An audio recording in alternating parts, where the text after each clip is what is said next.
बहू, अरे अभी तक उठी नहीं हो क्या? क्या हो गया? सुबह सुबह बहू को क्यों उठा रही हो? तो आप क्या चाहते हैं, शाम को उठाऊं? अरे समय से नहीं उठेगी तो काम कब होंगे घर के? घर के काम भी हो जाएंगे। अब कौन सा बहू घर से बाहर कहीं जा रही है? आपसे ना कुछ भी कहना बेकार है। मैं खुद ही बहू को जाकर जगा दूंगी। गीता अपनी बहू के कमरे के दरवाजे पर दस्तक देती है। अरे बहू, इतनी देर तक क्या सोना? मम्मी जी जागी गई हूँ। वो कल बिट्टू बहुत देर तक रो रहा था ना, जिस वजह से मैं भी देर से सो पाई। अच्छा अच्छा, कोई बात नहीं।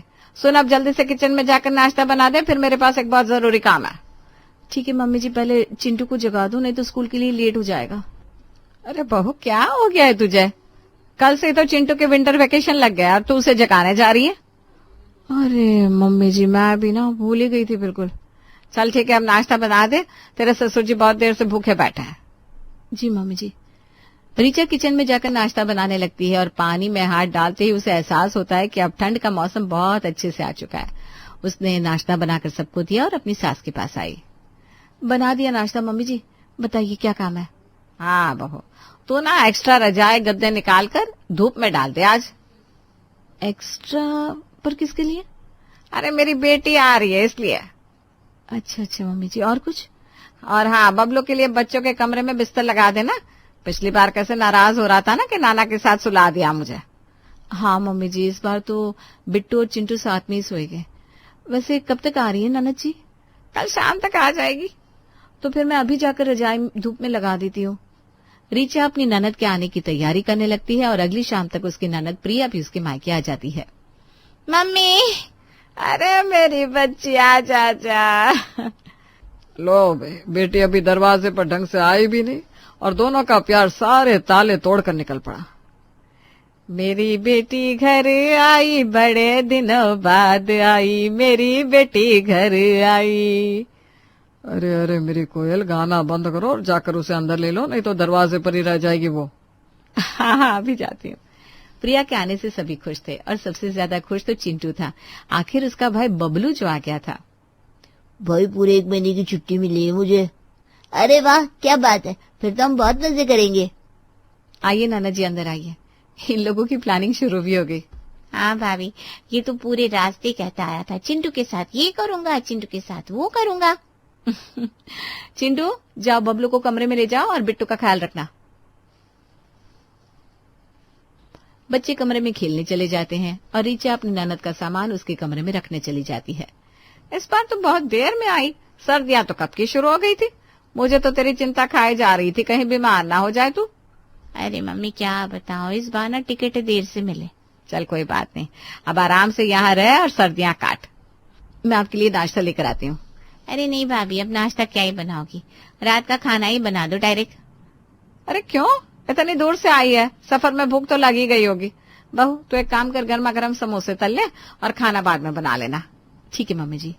रीचा किचन में आकर समोसे बनाने की तैयारी करने लगती है और समोसे से निपटते निपटते ही रात के खाने का टाइम हो जाता है।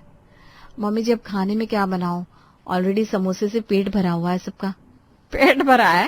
किसका पेट भर गया बहू? अभी तो नाश्ता ही हुआ है। तो एक काम कर, खाने में गोभी की सब्जी और रोटी बना दे। ठीक है मम्मी जी, बना देती हूँ। रीचा रात का खाना तैयार करती है, तभी उसकी ननद किचन में आती है। क्या कर रही हो भाभी? रोटियां सेक रही हूँ। लाओ मैं कर देती हूँ। वैसे भी कितना टाइम हो गया अपनी किचन में काम किए हुए। अरे नहीं दीदी, आप आराम कीजिए, ये सब मैं कर लूंगी। अरे दीजिए ना भाभी। बिल्कुल लाए। और बेटा ये क्या? क्या हुआ मम्मी? तूने पैरों में मोजे क्यों नहीं पहने? अभी ठंड लग जाएगी बेटा। जाइए दीदी, आप आराम कीजिए। हाँ, और नहीं तो क्या, अपने ससुराल में कहाँ ही आराम मिलता होगा तुझे। ये बात तो सही है मम्मी, सारा दिन सास ससुर बबलू को और इनको संभालने में चला जाता है। तभी तो कह रही हूँ, किचन से बाहर आ जा बेटा। प्रिया किचन से बाहर निकल आती है और रीचा सबके लिए खाना बनाती है। आप सबको कुछ और चाहिए? नहीं बाबू, अभी तो कुछ नहीं चाहिए। ठीक है, फिर मैं बर्तन धोकर रख देती हूँ। रीचा को काम करते करते 10 बज चुके थे और सभी लोग अपने कमरों में हीटर लगाकर बैठे हुए थे और वो अकेली किचन में बर्तन धो रही थी। बस सर्दियों का ना ये एक ही काम खराब लगता है मुझे, ठंडा पानी। गर्म पानी भी कहाँ तक करूँ, इतने बर्तन होते हैं। रीचा फ्री होकर अपने कमरे में आई ही थी कि तभी उसकी सास की आवाज आती है। बहू जरा यहाँ तो आना। जी मम्मी जी, क्या काम है? अरे कमरे से क्या संदेश भेज रही है, यहाँ आ जा। ओह, ये मम्मी जी को क्या काम पड़ गया, अब कम्बल में बैठने भी नहीं दे रही। रीचा कमरे से बाहर आती है तो उसकी सास कहती, बहू प्रिया के लिए चाय तो बनाई नहीं तूने, भूल गई क्या? उसे बिना चाय पिए सोने की आदत नहीं है। चल अभी जा और अच्छी सी चाय बनाकर ला। जी अभी बना देती हूँ। रीचा चाय बनाकर अपनी ननद को देती है और सोने चली जाती है। अगली सुबह उसकी आंख बच्चों की आवाज सुनकर खुल जाती है। ये लोग इतनी जल्दी जाग गए, अभी तो मेरा उठने का मन ही नहीं कर रहा। बाहू कब उठेगी तू? प्रिया बैठी हुई नहाने के लिए, उसके लिए पानी गर्म कर दे। क्यों मम्मी जी, गीजर को क्या हो गया? अरे वो तो पिछले साल खराब हो गया था ना, फिर ठीक कहाँ करवाया है? अच्छा मम्मी जी, अभी कर देती हूँ पानी गर्म। हाँ, और नाश्ते में आलू के पराठे बना देना, मेरी प्रिया को बड़े पसंद है। जी बना दूंगी मम्मी जी। रीचा आलू उबलने रखकर चाय बनाने लगती है। चलो आलू थोड़े ठंडे हो तो मैं पराठे बनाऊं, तब तक झाड़ू लगा देती हूँ। रीचा बाहर झाड़ू लगाने आती है तो देखती है प्रिया हीटर के सामने बैठी हुई थी। ननद जी मैंने आलू उबाल दिए हैं, आप बैठे बैठे छील दीजिए ना जरा। अरे मेरी बेटी काम करेगी क्या? वो बबलू को संभाल के तेरे काम करे, झाड़ू लगा ले फिर आराम से छिल ले आलू। आलू कहीं भागे थोड़ी ना जा रहे। ठीक है मम्मी जी, समझ गई। रीचा किचन में नाश्ता बनाने पहुंच जाती है। तभी चिंटू फरमाइश लेकर उसके पास आता है। क्या हुआ, कुछ काम है क्या? कुछ भी तो नहीं मम्मी। तो फिर क्या हुआ? मम्मी वो मेरे और बबलू के लिए मैगी बना दो ना। तो इसमें हिचकने वाली क्या बात है, कौन भी डाल दूंगी मैगी में। मम्मी आप कितनी अच्छी हो, बेस्ट मम्मी हो आप। रीचा खुशी खुशी काम करने लगती है और सबको गर्मा गर्म आलू के पराठों का स्वाद भी बहुत अच्छा लगता है। वाह भाभी, मजा आ गया। मैं हाथ धोकर आती हूँ। अरे हाथ धोने क्यों जा रही है बेटा? मम्मी हाथों में तेल लग गया है। अरे तो इसमें हाथ क्यों धोना है? क्या बात कर रही है मम्मी, हाथ गंदे हो गए इसलिए धो रही हूँ। अरे मेरा मतलब, रुक बहू, जरा प्रिया को वो गीले रुमाल तो ला कर देना। गीले रुमाल? कौन से गीले रुमाल? अरे वही जो तू मार्केट से पैकेट भर भर के लेकर आती है ना। अच्छा, वेट वाइप्स। हाँ वही, प्रिया को दे दे, हाथ पोंछ लेगी। अभी पानी में हाथ देगी तो छींक आने लग जाएगी इसको। जी मम्मी जी, लाती हूँ। प्रिया तू एक काम कर, कमरे में जा और आराम कर, ये सारे काम तो बहू संभालेगी। ठीक है मम्मी। प्रिया अपने कमरे में आराम करने चली जाती है और रीचा घर के कामों में लगी रहती है। अब मेहमान आने से उसका काम तो बढ़ गया था, लेकिन घर में रौनक भी तो अच्छी लग रही थी उसे। बहू सुन। जी मम्मी जी। मैं सोच रही हूँ प्रिया के लिए सौंठ के लड्डू बना देती हूँ। हाँ मम्मी जी, यही तो दिन होते हैं ये सब खाने के। तो फिर बना दे बहू जल्दी से। पर मम्मी जी अभी तो दोपहर का खाना भी बाकी है। एक काम करती हूँ, ननद जी को कह देती हूँ, वो सौंठ पीस देंगी। बहू क्या तू भी छोटे छोटे कामों के लिए उसे परेशान करती है? ठीक है मम्मी जी, मैं खुद ही कर लूंगी। रीचा दिन भर काम में लगी हुई थक जाती है और हॉल में आकर सोफे पर बैठ जाती है। चलो लड्डू तो बन गए बेटा, तुझे कुछ और खाने का मन हो तो बता दे। हाँ मम्मी, अभी तो बहुत कुछ रह गया है। अभी तो मैंने टोमेटो सूप भी नहीं पिया। चने का साग, मक्के की रोटी, ये सब कहाँ खाया है मैंने। अरे तो चिंता क्यों करती है? ओ नहीं तो क्या, तेरी भाभी ने तो होटल खोल रखा, तू बस ऑर्डर देती जा। क्या आप भी मजाक कर रहे हैं? बहू ऐसा कर, शाम को टोमेटो सूप ही बना दे। बना दूंगी मम्मी जी। और भी कुछ बनाऊं क्या? हाँ खाना तो बाद में बनेगा ही। ठीक है। अगले दिन रीचा घर में पर्दे धोने में लगी हुई थी। ये अच्छा किया बहू, तूने पर्दे धो दिए, मैं तुझे कहने ही वाली थी। हाँ मम्मी जी, दिख गए थे मुझे भी। रीचा अपनी सास से बात कर रही थी, तभी उसे प्रिया छत पर जाती हुई नजर आई। अरे ननद जी, आप छत पर जा रही हैं क्या? हाँ भाभी, बच्चे ऊपर है तो मैंने सोचा मैं भी चली जाऊं। तो आप ये पर्दे ऊपर धूप में डाल देंगी क्या? अरे तू उससे क्यों बोल रही है? मेरी बच्ची बचपन से ही नाजुक है, सर्दियों में उसके पैरों में सूजन आ जाती है और तू उसे वजन देकर सीढ़ियां चढ़ने को कह रही है। अच्छा ठीक है, मैं ही चली जाऊंगी। हाँ बहू जा, प्रिया तू ऊपर धूप में बैठ। रीचा पर्दे लेकर छत पर जाती है। अरे वाह, आज कितनी अच्छी धूप निकली है ना। अच्छा हुआ मैं छत पर आ गई, अब थोड़ी देर धूप में बैठ लेती हूँ। रीचा थोड़ी देर धूप में बैठी ही थी कि उसकी सास ने उसे नीचे से आवाज लगाई। अरे बहू, अब क्या ऊपर ही सूखने लग गई? नीचे आ जा, कितना काम बाकी है। आ रही हूँ मम्मी जी। रीचा बिना धूप लिए नीचे उतर आती है। बताइए मम्मी जी, क्या हुआ? बहू बाजरे की रोटी बना दे और आलू मटर की सब्जी। ठीक है मम्मी जी। और हाँ, अच्छे से बनाना बाजरे की रोटी, कहीं तो टुकड़े टुकड़े ना कर दे। नहीं नहीं मम्मी जी, मुझे आती है बनानी। ठीक है, तो फिर खड़ी क्यों है, बना दे। अभी छत पर धूप है तो सब बढ़िया धूप में बैठ कर ही खा लेंगे। ठीक है मम्मी जी। ऋचा किचन में आती है और बड़ी मेहनत से बाजरे की रोटियां बनाकर सभी को खिलाती है। हे भगवान, आज तो मेरी कमर ही टूट गई। ऊपर धूप भी नहीं बची और हीटर चला के बैठने के लिए लाइट भी नहीं है। कभी कभी तो लगता है मेहमान आते ही क्यों है। क्या हुआ बहू, क्या मन मन में बड़बड़ाती रहती हो? हाँ भाभी, हमें भी तो बताओ। कुछ नहीं, वैसे आप लोग इतना तैयार होकर कहाँ जा रहे हैं? ये मम्मी ना जबरदस्ती बाजार खींच कर ले जा रही है। अरे कोई जबरदस्ती नहीं है, इससे तो खुद की चिंता है नहीं। देखो तो वहां से कैसे पतले पतले कपड़े लाई है, कोई ठंड रुकेगी इनमें? मम्मी, आप मेरे पति के दिलाए कपड़ों को पतले पतले कपड़े मत बोलो। बड़ी आई पति की वकील। चल अभी मेरे साथ सर्दियों के कपड़े दिलवा कर लाऊं। अब मम्मी जी कह रही है इतना तो चली जाइए ना दीदी। मैं भी हाँ बहू, तो घर का ध्यान रख, हाँ हम होकर आते हैं।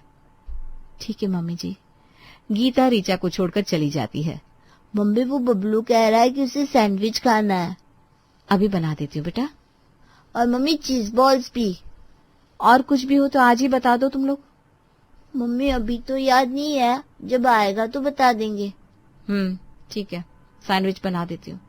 ऋचा बच्चों के लिए सैंडविच बनाती है और रात तक शॉपिंग से निपटकर उसकी सास और ननद घर वापस आती है। बहू, तूने खाना नहीं बनाया ना? नहीं मम्मी जी, वो बच्चों ने सैंडविच खा लिए थे। चलो अच्छा हुआ। क्यों, आप लोग बाहर से कुछ लेकर आए हैं?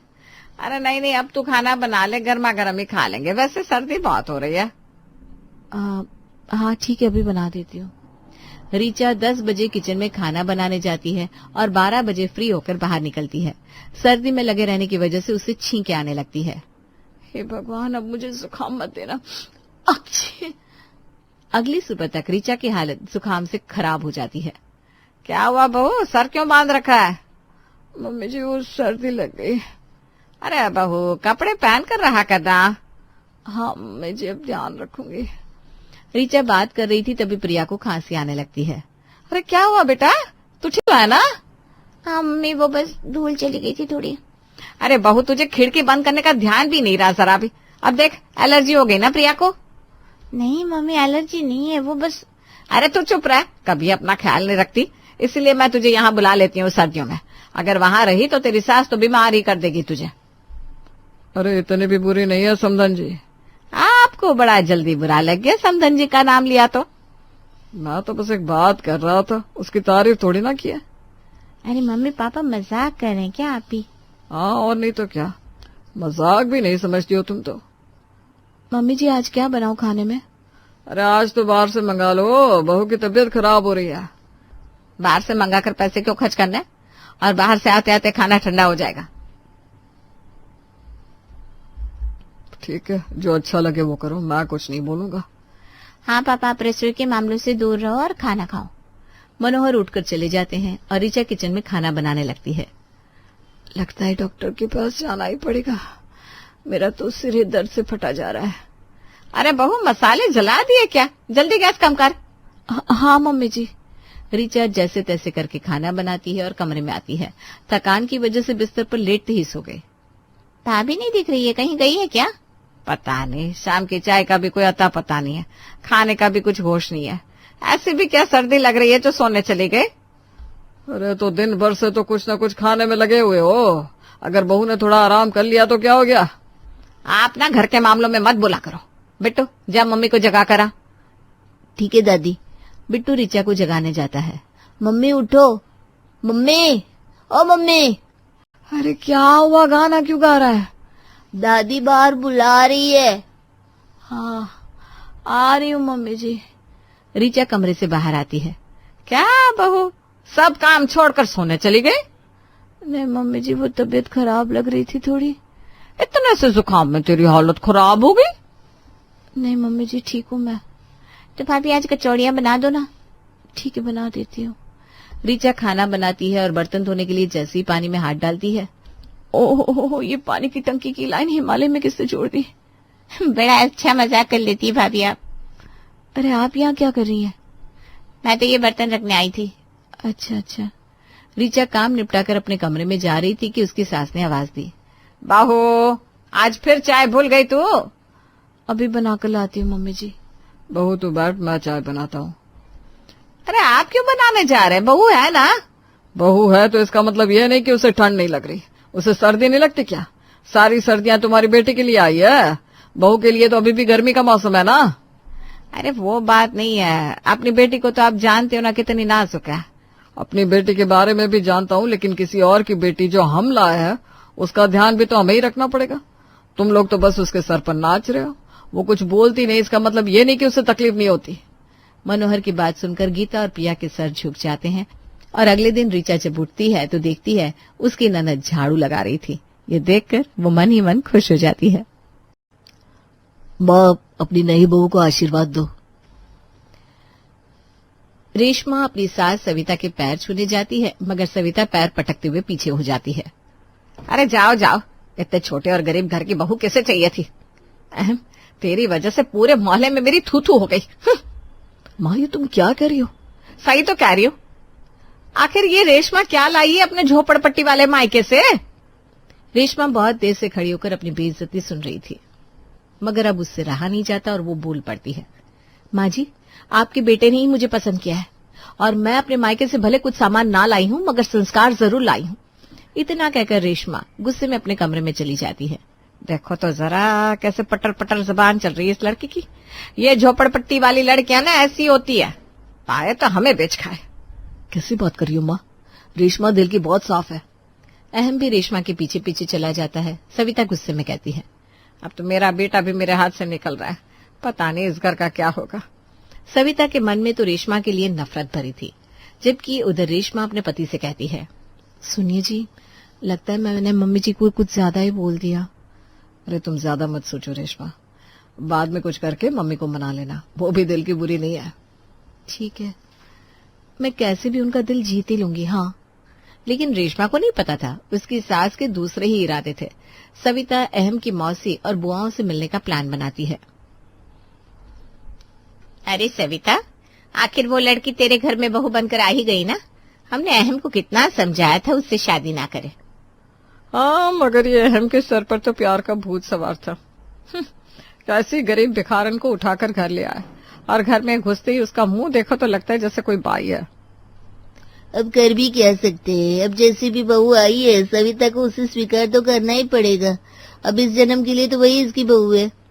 अरे ऐसे कैसे स्वीकार कर लूं दीदी, आप लोग जानते नहीं है वो बहुत चंट है। आज कह रही थी मैं घर से सामान नहीं लाई तो क्या संस्कार लाई हूँ। बताओ, उसके संस्कारों का अचार डालूं क्या मैं? है ऐसा बोला उसने? लो बताओ, ये तो बड़ी तेज निकली। पहले दिन ही जबान लड़ा रही है। और लोग कहते हैं कि गरीब घर की लड़कियां सीधी और शांत होती है। हाँ, सही कहा, ये तो बहुत तेज है। अगर इसे अभी से मुट्ठी में नहीं किया तो ये हमारी बेचारी सविता के सर पर चढ़कर नाचेगी। अरे अब क्या करे? मैं बताती हूँ, मेरे पास एक मस्त प्लान है। खुद इस लड़की को सबक सिखाने के लिए मैं भी बेकरार हूँ। इसे ऐसा नचाएंगे कि ये खुद इस घर से भाग जाएगी। किरण की ये बात सुनकर सभी की आंखें चमक उठी और सविता खुश होकर बोली, है सचमुच दीदी, ऐसा क्या प्लान है बताइए ना, मुझसे अब रहा नहीं जा रहा। सुमन और बाकी दोनों मौसियां और बुआएं मिलकर रेशमा को परेशान करने का प्लान बना लेती हैं और सविता खुश होकर अपने घर आ जाती है। अगले दिन सुबह सुबह, माँ जी आज नाश्ते में सबके लिए क्या बनाओ? मेरे बेटे को बेवकूफ बना दिया वो काफी नहीं है क्या? अब और किस किस को क्या क्या बनाना चाहती है ये लड़की? क्या कहा माँ जी? कुछ कहा क्या आपने? अरे कुछ नहीं बहू, वो उस दिन तूने कहा था ना तू अपने मायके से संस्कार लेकर आई है। जी बिल्कुल, बहुत अच्छे संस्कार दिए मेरे माँ बाप ने मुझे। हाँ वही तो मैं भी यही कह रही थी, ये संस्कार लेकर ना तू बहुत अच्छी जगह आई है। यहाँ संस्कारों की जरूरत भी बहुत है। रेशमा मन ही मन समझ जाती है कि जरूर ये उसकी सास की कोई नई चाल है, लेकिन वो शांति से जवाब देती है, अच्छा ऐसा क्या है माँ जी? हाँ और नहीं तो क्या। अब देख हमारा इतना बड़ा परिवार है, तेरी दो दो मौसी सास है, किरण गुड्डी, और दो दो बुआ सास भी है, सुमन और बिट्टू बुआ, और उनका कोई बेटा तो है नहीं, तो उन सबको भी ससुराल जैसा ही मानना पड़ेगा, है कि नहीं? जी माँ जी बिल्कुल, आप जैसा जैसा कहेंगी मैं वैसा ही करूंगी। हाँ ये हुई ना बात। अब जल्दी से नाश्ते में बढ़िया चाय और पकौड़ी बनाते फिर। अच्छा ठीक है माँ जी। रेशमा जल्दी से रसोई में जाती है और पकौड़ियां तलने लगती है। कुछ तो गड़बड़ जरूर है, वरना हमेशा ये जहर उगलने वाली मेरी सास आज इतना मीठा मीठा कैसे बोल रही है। खैर अब जो होगा देखा जाएगा, फिलहाल तो ये काम निपटा लेती हूँ। रेशमा सबके लिए नाश्ता बना देती है, सब नाश्ता कर लेते हैं। मगर फिर जब रेशमा आराम करने के लिए अपने कमरे में जाने लगती है तब, अरे रेशमा कहाँ जा रही है, सुन तो जरा। जी क्या हुआ माँ जी? तेरी बुआ सास है ना सुमन, आज उनके यहाँ जन्मदिन है, तो फिर वहां जाकर अपने बहू होने का फर्ज निभाओ और सभी मेहमानों के लिए खाना बना दो। क्या? अच्छा ठीक है। कितने मेहमान होंगे माँ जी? अरे होंगे यही कोई 20-30 लोग। कोई समस्या है क्या? नहीं नहीं माँ जी, कोई समस्या नहीं है। वो भी तो मेरा ससुराल ही है, मैं बहुत अच्छा खाना बनाऊंगी। हाँ वही तो, वहाँ काम करके जल्दी घर भी लौट आना। यहाँ भी तो रात का खाना बनाना होगा ना, आखिर ससुराल तो ये भी है। जी ठीक है माँ जी। रेशमा तैयार होकर सुमन के घर पहुंच जाती है। वहां सुमन ने जानबूझकर आज अपनी नौकरानी की छुट्टी कर दी थी। पैर लागो बुआ जी। अरे खुश रहे बेटा, चल जल्दी से काम में लग जा। मेरी बूढ़ी हड्डियां तो तेरा ज्यादा साथ नहीं दे पाएगी, फिर भी कुछ मदद लगे तो बता देना। हाँ, जैसे खाना परोसना ऐसे कुछ। नहीं नहीं बुआ जी, आप चिंता क्यों करती हैं, मैं सब कर लूंगी। आप तो बस आराम से बैठ जाइए। ठीक है, फिर 4 बजे से पहले सारा खाना बना लेना बेटा। मटर पनीर, जीरा राइस, छोले भटूरे और साथ में पापड़। ठीक है। सुमन वहां से चली जाती है और बेचारी रेशमा अकेले ही सारा काम करने लगती है। सब काम खत्म करते करते 5 बज जाते हैं। बुआ जी मैंने सब खाना बना दिया है, लेकिन अब मैं घर जा रही हूँ। अभी घर जाकर भी खाना बनाना है, वो भी अहम जी के आने से पहले। अच्छा सब बन गया। चलो ठीक है बहू, फिर जाओ। हाँ, रेशमा जल्दी से अपने घर आती है और रसोई में खड़े होकर सोचती है, पहले इतने सारे लोगों का खाना बनाकर मेरी जान निकल गई। एक काम करती हूँ, यहाँ के लिए कुछ हल्का बना लेती हूँ, दाल रोटी बना लूं और कोई सूखी सब्जी, ये ठीक रहेगा। लेकिन तभी वहां सविता आती है और रेशमा के सारे रेशमी सपनों पर पानी फेर देती है। बहू आज ना बड़े दिन बाद मेरा एक्स्ट्रा बटर वाली पाव भाजी खाने का मन कर रहा है, तू बना देगी ना? जी पाव भाजी? अच्छा ठीक है माँ जी, बना दूंगी, पर उसमें थोड़ा ज्यादा वक्त लग जाएगा और शायद सारी सब्जियां घर पर भी नहीं है। अरे तो उसमें क्या है बहू, यही बगल में तो दुकान है, तू जाकर ले आ। अभी तो नहीं, ठंड में मैं तो नहीं जा सकती ना। क्या तेरे यही संस्कार थे कि तू अपनी बुढ़िया सास को सताए? नहीं नहीं माँ जी, मैं ले आऊंगी, आप जाइए आराम करिए। सविता वहां से एकदम खुश होकर अपने कमरे में चली जाती है और आराम करने लगती है। उसने जानबूझकर रेशमा को ऐसी चीज बनाने को बोला जिसका न तो सामान घर पर था और न ही उसे बनाना आसान था, लेकिन फिर भी बेचारी रेशमा पाव भाजी बना देती है। अरे रेशमा, आज खाना बनाने में कितना वक्त लगेगा, बड़ी भूख लग रही है। हाँ हाँ बस अभी लाई, ये लीजिए। रेशमा सबको खाना परोसती है और फिर बाद में खुद खाती है। ओह आज तो बहुत बुरा थक गई, बेड पर लेटते ही सो जाऊंगी। लेकिन रेशमा को नहीं पता था अब ये उसकी रोज की कहानी होने वाली है 2 दिन बाद। सुनिए जी, ये लीजिए, नाश्ता करिए। शुक्रिया। रेशमा तुम भी साथ में बैठ जाओ ना नाश्ता करने के लिए। ठीक है। अरे नहीं नहीं बहू, आज सोमवार है, आज तो खाना नहीं खा सकती। क्या? क्यों माँ जी? अरे हमारे यहाँ औरतें इस महीने सोमवार का व्रत रखती है। वैसे तो हमेशा मैं रख लेती हूँ, पर अब मेरी उम्र देख, इस उम्र में मैं भूखी थोड़ी ना रह सकती हूँ, तो आज व्रत तू रख ले बेटा। अच्छा ठीक है माँ जी, अहम जी आप ही खाइए। अरे माँ, व्रत रखना इतना जरूरी है क्या? रेशमा ज्यादा देर भूखी नहीं रह सकती, उसे उल्टी लगने लगती है और कमजोरी भी। अच्छा तो तू क्या चाहता है कमबख्त, इस उम्र में मैं व्रत रखूं? ठीक है भाई, मैं ही व्रत रख लेती हूँ, क्या करे, कलयुग की बहुएं जो ठहरी। नहीं नहीं माँ जी, इनको छोड़िए, मैं रख लूंगी व्रत। और फिर बेचारी रेशमा पूरा दिन भूखी प्यासी रहती है और काम करती है। रात में, ले बहू अब तू ये गुड़ और दूध रोटी खा ले, इस व्रत के बाद में रात में ना यही खाया जाता है। शुक्रिया माँ जी, अभी तो यही बात है, लाइए। रेशमा खाने लगती है, लेकिन तभी सविता मुस्कुराते हुए कहती है, वैसे मैं तुझे एक बात बताना भूल गई बहू। क्या माँ जी?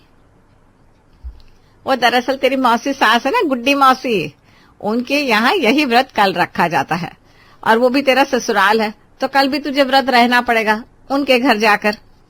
क्या? फिर से व्रत? हाँ बेटा, क्या करे अब, एक ससुराल होता तो बात अलग थी, लेकिन तेरे तो एक से ज्यादा ससुराल है ना। ठीक है माँ जी, जैसा आप कहे।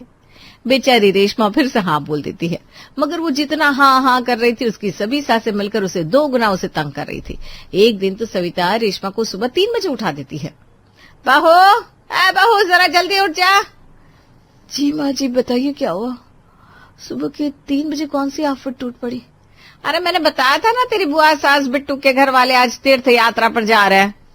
हाँ, तो उनका क्या माँ जी, क्या हमें भी उनके साथ जाना है? अरे धत, हम क्यों जाएंगे? तो फिर आप मुझे इतनी जल्दी क्यों उठा रही हैं? अरे तू अपने बहू होने का फर्ज नहीं निभाएगी क्या? अभी हम लोग जा रहे होते तो क्या तू सुबह सुबह उठकर रास्ते के लिए पूरी सब्जी और नाश्ता नहीं बनाती? क्या नाश्ता बनाना है उनके लिए? हाँ, मैंने उनसे पूछ लिया है, वो 7 बजे निकलेंगे। तब तक तू जल्दी से नाश्ता बना दे, फिर मैं अहम से भिजवा दूंगी। अच्छा ठीक है माँ जी।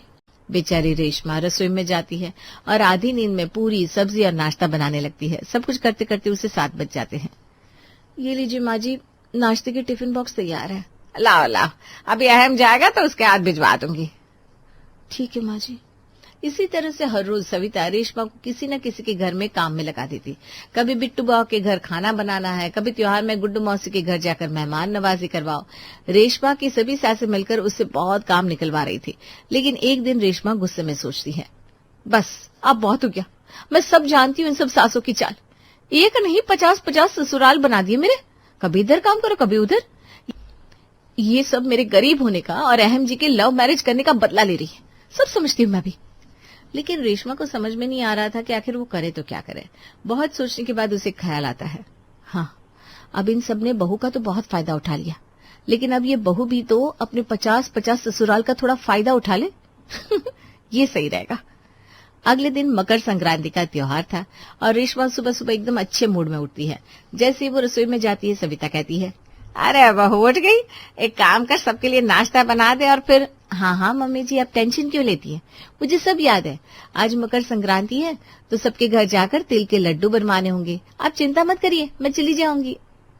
इतना कहकर रेशमा गुनगुनाते हुए नाश्ता बनाने लगती है और सविता हैरानी से सोचती है, ले इसको क्या हो गया, बड़ी खुश नजर आ रही है, लगता है इतने काम की वजह से इसका दिमाग एकदम ही खराब हो गया। खैर मुझे क्या। रेशमा खुशी खुशी नाश्ता बनाती है और फिर सबसे पहले किरण मौसी के घर चली जाती है। इसे मानना पड़ेगा, रेशमा तो बहुत किस्मत वाली है जो इतने बड़े घर में आई, ऊपर से तेरे इतने नए ससुराल, तुझे तो बहुत सुख मिल रहा होगा ना बेटा। हाँ मौसी जी, एकदम सही कहा, भाग्यशाली तो बहुत हूँ मैं। वैसे आपसे एक बात पूछूं? हाँ बिल्कुल पूछ ले बेटा। आप मुझे अपनी बहू तो मानती है ना, तभी आपने मुझसे घर का इतना काम कराया, वरना अगर मुझे पराया समझती तो इतना काम थोड़ी ना कराती, है कि नहीं? हाँ बहू बिल्कुल। ये कैसे सवाल हुआ, बिल्कुल बहू मानती हो। तो बुआ जी, कमर में ये जो तिजोरी की चाबियां लटकाई है ना आपने, ये जल्दी से मुझे दे दीजिए। आखिर सास के बाद ये सब बहू का ही तो होता है। अब कब तक आप ये सब मोह माया में फंसी रहेंगी? हाँ। रेशमा की बात सुनकर किरण एकदम हड़बड़ा जाती है। क्या? अच्छा ठीक है, मैं तेरी सास से बात करके देती हूँ फिर। हाँ आराम से, कोई जल्दी नहीं है। किरण के घर के बाद रेशमा सीधा गुड्डी मौसी के घर पहुंचती है और उनसे भी वही बात करती है। क्यों गुड्डी मौसी जी, आप तो मुझे बहू मानती है ना? हाँ बिल्कुल, मगर क्यों पूछ रही हो बहू? अरे बहुओं के हाथ में तो खानदानी पुश्तैनी कंगन अच्छे लगते हैं, जैसे ये आपने पहन रखे। लाइए ना, आज त्योहार के दिन ये मुझे पहना दीजिए ना। क्या ये कंगन? क्या हुआ मौसी जी, नहीं देंगी? अरे सास लोग तो अक्सर खुश होकर बहू को ऐसे तोहफे दे ही देती, इसमें चौंकने वाली कोई बात थोड़ी ना है। अरे नहीं, सब तुम्हारा ही तो है बहू, ले लो। दिल पर पत्थर रखकर गुड्डी रेशम को वो कंगन देती है। फिर सुमन बुआ के घर। बुआ जी, फिर आपके घर बार बार आने जाने में आपकी बहू को बहुत तकलीफ होती है, क्यों ना आप मुझे एक इलेक्ट्रिक स्कूटर दिला दो, फिर मैं चट से यहाँ जाया करूंगी और आपका सारा काम भी कर दिया करूंगी फटाफट। क्या? अच्छा, मैं सोच के बताती हूँ। हाँ जल्दी सोच लेना बुआ जी, हो सके तो अगली बार बुलाने से पहले ही सोच लेना, क्योंकि मेरी मेहनत बच जाएगी और फिर मैं और ज्यादा ताकत से आपके घर के काम कर पाऊंगी, है कि नहीं? और फिर रेशमा सबसे इस तरह कुछ न कुछ मांग कर घर लौट आती है, लेकिन उसके घर लौटने से पहले ही उसकी शिकायतें सविता तक पहुंच चुकी थी। ये तूने क्या किया बहू, सारे घर में मेरी बेइज्जती करवा दी। अरे आज तू सबसे मांगने के लिए घर से निकली थी क्या? मैंने क्या किया माँ जी? तेरी वजह से सब लोगों ने मुझसे बात करना बंद कर दिया। कहते हैं उससे बच के रहो, उसने अपनी बहू को सिखाया है कि सबके घर जा जाकर चीजें मांगे। तो इसमें मैं क्या कर सकती हूँ? अब वो लोग अपना सास होने का फर्ज निभा रही थी, मुझसे काम करवा रही थी, तो मैंने भी जरा सा बहू होने का फर्ज निभा दिया, जैसे को तैसा। मैं तेरी चालाकी समझ रही हूँ रेशमा, तो खुद को बहुत होशियार समझ रही है ना? बस माँ जी, चालाकी तो मैंने भी आपकी सारी समझ ली। आपने ही इस खेल की शुरुआत की थी ना, इसीलिए जैसे को तैसा मिला। आप मुझसे प्यार करेंगी तो मैं भी करूंगी, लेकिन अगर खेल खेलेंगी तो मैं भी पीछे नहीं हटने वाली। आखिरकार सविता को अपनी गलती का एहसास हो जाता है और वो रेशमा से कहती है, ठीक है मेरी माँ, हार मानती हूँ, तू जीती मैं हारी, अब बंद करिए तमाशा। माँ जी हाथ मत जोड़िए, एक काम करिए, अपनी गरीब बहू को जरा एक कप चाय तो पिला दीजिए। देखिए आपसे तो मैंने सबसे कम से कम और छोटी से छोटी मांग की है, वरना मेरी बाकी सासों के हाल तो आपको पता ही है ना। ये सुनकर सविता भी हंस देती है और फिर दोनों में दोस्ती हो जाती है। वाह, मानना पड़ेगा बहू, मेरे जैसी बहू किसी सास की नहीं है। ईशा यार क्या है ये? तुमसे कल कहा था ना मेरे बैग में मेरा चार्जर और हेडफोन रख देना, हर काम भूल जाती हो तुम। कोई काम तो ढंग से कर लिया करो। देखो मैंने कोई जानबूझकर नहीं किया, अरे 100 काम होते हैं दिन भर में, मेरे पास हो जाती है गलती। और जब आपको पता था कि आपके लिए हेडफोन इतना जरूरी है तो आपको खुद रखना चाहिए ना, हर बात के लिए मेरे ऊपर डिपेंड क्यों रहते हो आप? ओ हेलो, कुछ ज्यादा नहीं बोल रही हो तुम? पूरा दिन ऑफिस में काम कर करके थक के आता हूं मैं। अब ये छोटे मोटे काम करके एहसान दिखाने की जरूरत नहीं है, पूरा दिन खाली तो बैठी रहती हो। अच्छा, मैं घर में खाली रहती हूँ, तुम्हारे हिसाब से तो घर में कोई काम नहीं होता ना? प्लीज टिपिकल हाउसवाइफ की तरह घर के काम को लेकर झगड़ना शुरू मत करो। ठीक ही कहता है, घर में रहने वाली औरतें ऑफिस के स्ट्रेस को कभी समझ ही नहीं सकती। मैं भी कोई शौक से घर में रहने वाली औरत नहीं बनी रवि, शादी से पहले से ही जॉब कर रही थी। वो तो बच्चे की वजह से मैंने अपना जॉब छोड़ दिया, वरना एक्सपीरियंस और एजुकेशन में तुमसे कम नहीं हो। बड़ी बड़ी बातें करने से कुछ नहीं होता। और ये कब तक अंश की आड़ में घर में आराम फरमाओगी? इतना ही घमंड है तुम्हें अपने एजुकेशन और एक्सपीरियंस पर, तो कुछ काम शुरू करो। अब तो वैसे भी 3 साल का हो गया अंश, स्कूल जाने लगा है, पूरा दिन खाली ही तो रहती हो। पति रवि की बातें जहर की तरह उसके सीने में धंसती जा रही थी। किसी गलत फहमी में मत रहना रवि, मैं उन औरतों में से नहीं हूं जो पति के पैसे पर ऐश करना चाहती है। मैंने कभी सपने में भी नहीं सोचा था कि मैं अपनी इतनी अच्छी जॉब को यूं ही छोड़ दूंगी, लेकिन घर और बच्चे की जिम्मेदारी को संभालने के लिए मैंने अपने कैरियर को दांव पर लगा दिया। और आज तुम मुझे ये भलाई दे रहे हो कि मुझे घर पर बैठकर मुफ्त की रोटियां खाने के लिए ताने दे रहे हो? ठीक है, मैंने भी सोच लिया, मैं भी अब घर में बैठकर तुम्हारी कमाई की मुफ्त की रोटियां नहीं तोड़ूंगी, मैं जॉब ढूंढना स्टार्ट कर रही हूँ। रवि की बात से ईशा का मन छलनी हो गया था, इसलिए अगले ही दिन से ईशा नौकरी तलाशना शुरू कर देती है। क्या बात है बहू, आजकल लैपटॉप खोलकर घंटों घंटों क्या काम करती रहती हो? माँ जी, मैंने सोचा है कि अंश बड़ा हो गया है, मुझे अपना काम फिर से स्टार्ट करना चाहिए। और वैसे भी आपके पोते को पाल पोस कर इतना बड़ा कर दिया है मैंने, अब मेरी इस घर में क्या अहमियत? मुफ्त की रोटियां ही तो तोड़ रही हूँ। और फिर मेरे माँ बाप ने पढ़ा लिखा कर मुझे इस काबिल बनाया है कि मुझे किसी की कमाई हुई रोटियां मुफ्त में तोड़ने की जरूरत नहीं है। अरे बेटा, तू पूरा दिन घर का, अंश का, मेरा ख्याल रखती है, किसने कहा कि तू मुफ्त की रोटियां तोड़ रही है? और फिर तुम भी काम पर चली जाओगी तो बाकी चीज कौन संभालेगा? तुम्हें तो पता ही है ना, मैं भी तुम्हारे साथ यहाँ शहर में नहीं रह सकती, मुझे भी लगातार तुम्हारी दादी के पास गांव में आना जाना पड़ता है। देखो बेटा, मैं तुम्हें नौकरी करने से मना नहीं कर रही हूँ, लेकिन कहूंगी जो भी करना सोच समझ कर करना। जल्दबाजी में लिए गए डिसीजन बाद में परेशानी देते हैं। ये तो बस कहने की बात है माँ जी, आपके बेटे ने एक बार नहीं बल्कि पिछले 3 साल में लगभग हर रोज मुझे इस बात का एहसास कराया है कि मैं पूरा दिन घर में खाली रहती हूँ, और आपने भी कभी उन्हें ये समझाने की कोशिश नहीं की। अब मैंने सोच लिया है, मुझे हाउसवाइफ बनकर अपनी बाकी की जिंदगी नहीं बितानी। मैं जॉब के लिए ट्राई कर रही हूँ, हो सकता है 1 हफ्ते के अंदर कहीं ना कहीं से पॉजिटिव रिप्लाई आ ही जाए। और आप चिंता मत करिए माँ जी, मैंने वर्क फ्रॉम होम ऑप्शन के लिए ट्राई किया है, घर पर ही रहूंगी, लेकिन आपके बेटे के ऊपर डिपेंडेंट बिल्कुल नहीं रहूंगी। बेटा, मैं तो बस इसलिए कह रही थी क्योंकि तेरे पास पहले से ही बहुत काम है, कौन सा तू घर में खाली रहती है, क्यों अपने लिए एक और मुसीबत बढ़ा रही है? ईशा ने ठान लिया था और जल्दी ही उसे एक वर्क फ्रॉम होम जॉब मिल भी जाती है। मुझे लगा नहीं था इतनी आसानी से तुम्हें नौकरी मिल जाएगी। लेकिन चलो अच्छी बात है, बधाई हो, फाइनली अब तुम कुछ करने वाली हो। अच्छा, इसी बात पर एक अच्छी सी कॉफी बनाकर पिला दो, फिर अपना लैपटॉप लेकर आराम से टाइम पास करना। रवि, मैं कोई टाइम पास नहीं कर रही हूँ। जॉब बेशक मुझे मिल गई है, लेकिन अभी थोड़ा सा पेपर वर्क बचा है, बस वही सबमिट कर रही थी। अरे तो ठीक है ना, कर लेना बाद में सबमिट, पहले कॉफी पिला दो। तुम्हें पता है ना 5 बजे मुझे कॉफी चाहिए, मतलब चाहिए। पति की बात सुनकर ईशा चुपचाप रसोई में जाकर कॉफी बनाने लगती है। उसके बाद आकर लैपटॉप पर बैठकर अपना काम खत्म करने लगती है। 2 दिन बाद, बहू मुझे कल ही गांव के लिए निकलना पड़ेगा। मैं तो तुम्हें अभी भी समझा रही हूँ, सोच लो, अकेले घर, ऑफिस, बच्चा सब कुछ संभालना इतना आसान नहीं है। खुद को साबित करने के चक्कर में अपना सुकून मत खो देना बेटा। सुकून के लिए तो कर रही हूँ माँ जी। इतने सालों से ताने सुन सुन के मेरे मन का सुकून ही चला गया है। अपने पैसे कमाने के बाद गर्व से सीना तान कर चल सकूंगी मैं भी।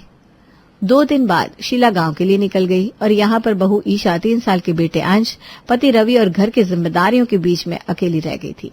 सुबह का समय था। ईशा किचन में चाय बना रही थी, तभी बेटे अंश की आवाज सुनाई देती है। मम्मी जल्दी से ब्रेकफास्ट ले आओ, वरना स्कूल के लिए लेट हो जाऊंगा मैं। बस बेटा 2 मिनट अभी आई।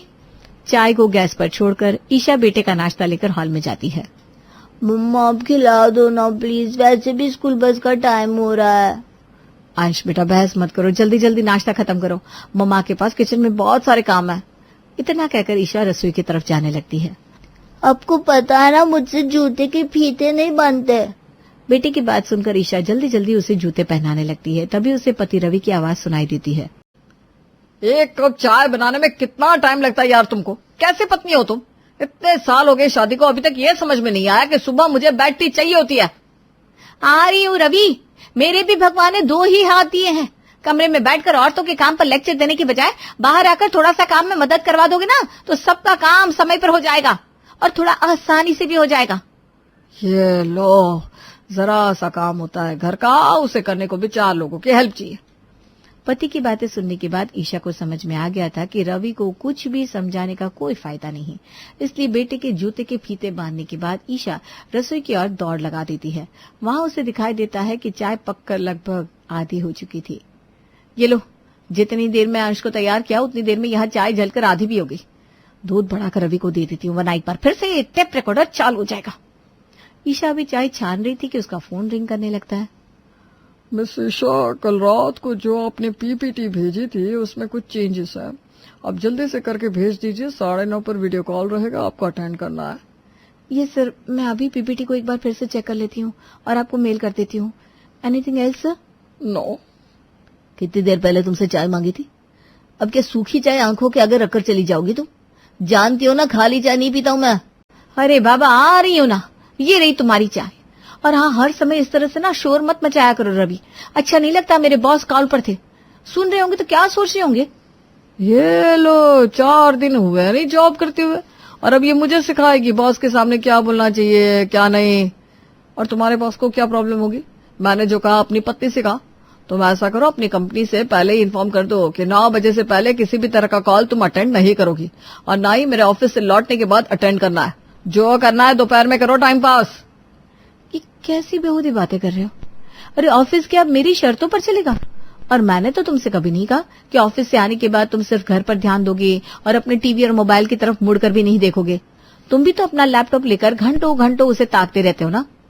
तुम्हारा और मेरा कोई कंपैरिजन नहीं है।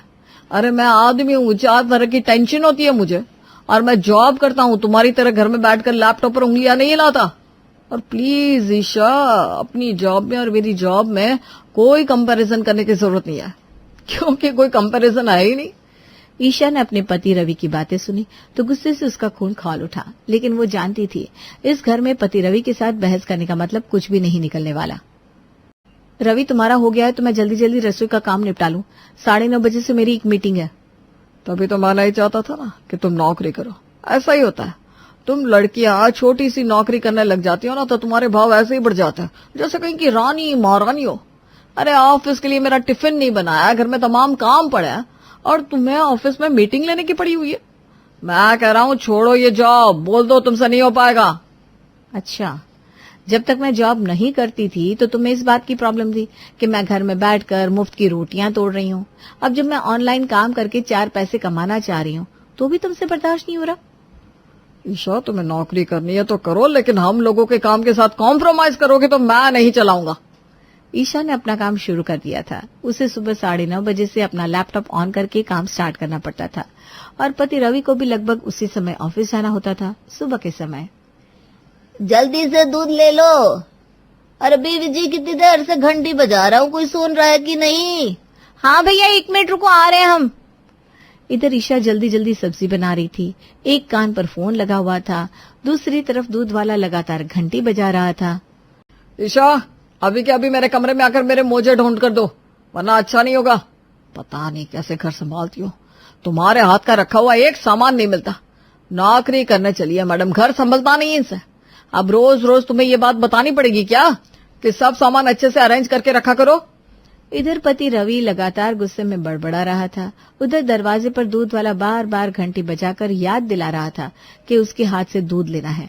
दूसरी तरफ लगातार अंश के रोने की आवाज उसे सुनाई दे रही थी और इतने सारे लोगों के एक साथ चिल्लाने के कारण ईशा का सर चकराने लगा। ईशा दूध का बर्तन लेकर दरवाजे तक जाती है तो दूध वाला फिर से वही बातें कहने लगता है। अरे मैडम, क्या चला जाएगा अगर आप घंटी बजाने के तुरंत बाद आकर दूध ले लेंगी तो? सॉरी भैया, मैं थोड़ा बिजी थी, आगे से ध्यान रखूंगी। दूध रसोई में रखने के बाद वो पति रवि के कमरे में जाती है और उसे मुझे उसके हाथ में पकड़ाने के बाद अंश के कमरे में पहुंचती है। मम्मा, आप इतनी देर बाद आए हो, जाओ, मुझे आपसे बात ही नहीं करनी। इसके पहले कि ईशा अंश को समझा पाती, उसे फोन में एक मैसेज दिखाई देता है। बेटा, मम्मा को थोड़ा सा टाइम लगेगा, एक मेल भेजना है, आप प्लीज नाराज ना होना। हाँ, थोड़ा सा मैनेज कर लोगी बच्चा। इतना कहकर ईशा वहां से अपने कमरे में जाती है और लैपटॉप ऑन कर लेती है। अरे बेटा, तुम रो क्यों रहे हो? पापा, मैंने मम्मा को बुलाया, मुझे बहुत सर दर्द हो रहा है, लेकिन मम्मा ने कहा उन्हें जरूरी काम है, वो चली गई। ये सब क्या है ईशा? अरे अब नौकरी बच्चे से ज्यादा जरूरी हो गई है तुम्हारे लिए। रवि, मैं आज बहुत बिजी हूँ, आप प्लीज रुक जाओ अंश के पास। क्या कहा, मैं रुक जाऊं? अरे माँ तुम हो या मैं? नौकरी करने लगी तो माँ होने के फर्ज भूल गई क्या? मेरे छुट्टी करने से वैसे भी क्या हो जाएगा? अंश को मेरी नहीं तुम्हारी जरूरत है। रवि चुपचाप अपने ऑफिस के लिए निकल जाता है और ईशा, उसके पास तो कोई चारा ही नहीं था। पूरा दिन बीमार बच्चे के साथ उसने घर के काम, रसोई और ऑफिस के काम को संभालने की पूरी कोशिश की थी। शाम के समय, अरे यार, बंद करो अपना ये लैपटॉप। जब देखो तब लैपटॉप के सामने बैठी रहती हो, बहुत हो गया। अब जाओ, जाकर चाय के साथ कुछ खाने के लिए बना दो, बहुत भूख लगी है। अभी बनाती हूँ रवि, एक इम्पोर्टेंट मेल कर रही हूँ, उसके बाद बना देती हूँ। अरे यार, मैंने पहले भी कहा था, तुम्हें अपने शौक पूरे करने हो ना तो खाली समय में क्या करो। मैं अभी थका हारा ऑफिस से घर लौटा हूँ, पति को चाय पानी देना तुम्हारा फर्ज है कि नहीं? मेल बाद में कर लेना, पहले उठकर मेरे लिए चाय नाश्ता बनाओ, जाओ।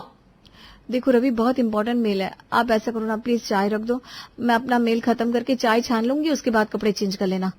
ईशा की बात सुनकर अब तो रवि गुस्से से भड़क जाता है। अरे यार, बहुत हो गया तुम्हारा तमाशा, थक गया हूँ रोज रोज का नाटक देखकर। घर के 4 काम होते हैं, उसके लिए भी तुम हर समय मुंह टेढ़ा करके मेरी तरफ देखती रहती हो। तुम्हें क्या लगता है मुझे समझ में नहीं आता? तुम्हारे मन में हर समय यही चलता रहता है कि तुम्हारे हिस्से के आधे काम मैं कर दूं। ईशा और रवि के बीच में अभी झगड़ा हो ही रहा था कि रवि की माँ घर आ जाती है।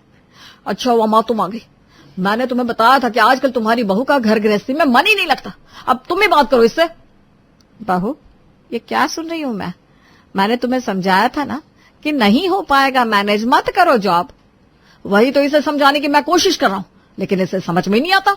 उल्टा आजकल छोटी छोटी बातों पर मुझे उल्टे जवाब देती है। घर के काम भी अब मुझे ही करने पड़ेंगे क्या? अरे ऐसा कौन सा लंबा चौड़ा काम होता है इसके पास जिसके लिए हमेशा मुंह फुलाए रहती है? ऐसा है बहू, ज्यादा अपने काम और नौकरी का घमंड दिखाने की जरूरत ना है। और ऐसा मत सोचना तुम घर और नौकरी सब एक साथ संभाल कर बहुत बड़ा काम कर रही हो।